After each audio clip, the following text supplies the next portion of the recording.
Oh, hey there. So we're in James chapter 2, and we're on the second half of it, okay? And this particular part, I think, is very interesting. A lot of people argue with this, and I don't know. I think I do know why, but let's just read it first. What good is it, my brothers and sisters, if someone claims to have faith but has no deeds?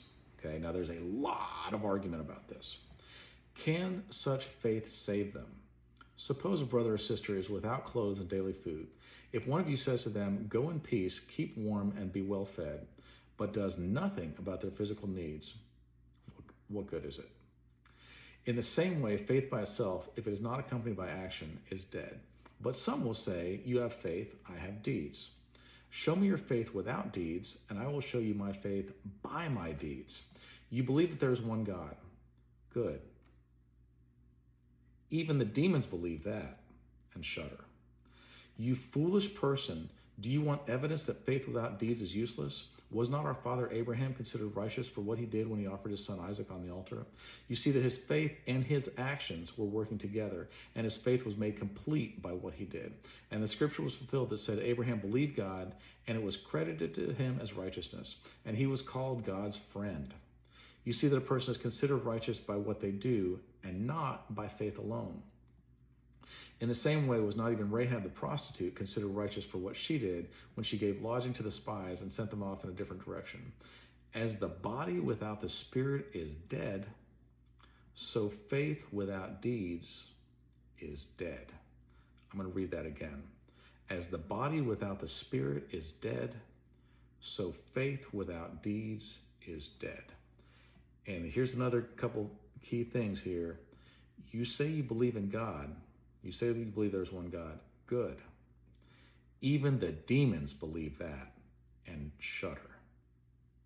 You foolish person, do you want evidence that faith without deeds is useless? It is so important. What we do is so important. And people go, yeah, but Jesus paid the price. True. Jesus did pay the price. You're not earning your way into heaven. None of us can do that. I get that. And this is the big argument, right? Because people go, we're saved by grace and blah, blah, blah. And we are, okay?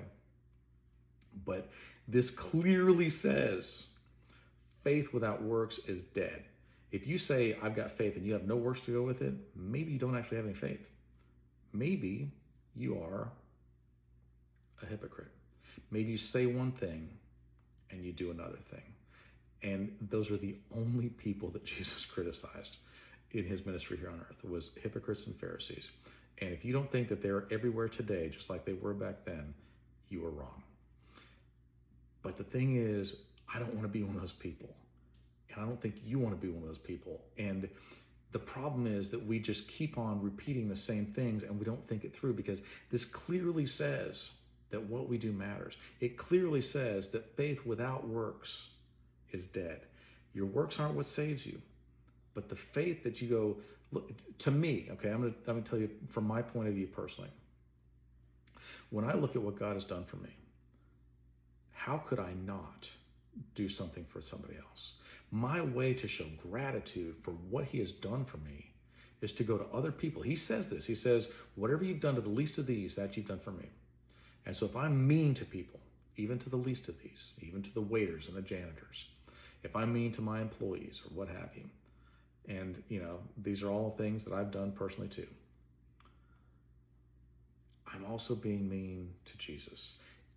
But if I'm kind to them, if I'm helpful to them, if I see that they have a need and I go, I could help them, I want to help them, that is my way of showing gratitude back to God. That is an act of worship that gets sorely overlooked. And this doesn't count if you go out in front of everybody and go, hey, everybody, look at what I did.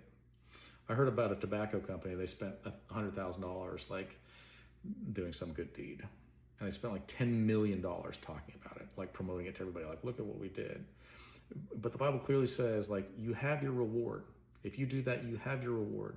But quietly go on about your business, and your actions, your deeds, your works should be an act of worship and of gratitude for what Jesus has done. Does that save you? No. But it's proof that you really do believe. And I cannot emphasize this enough.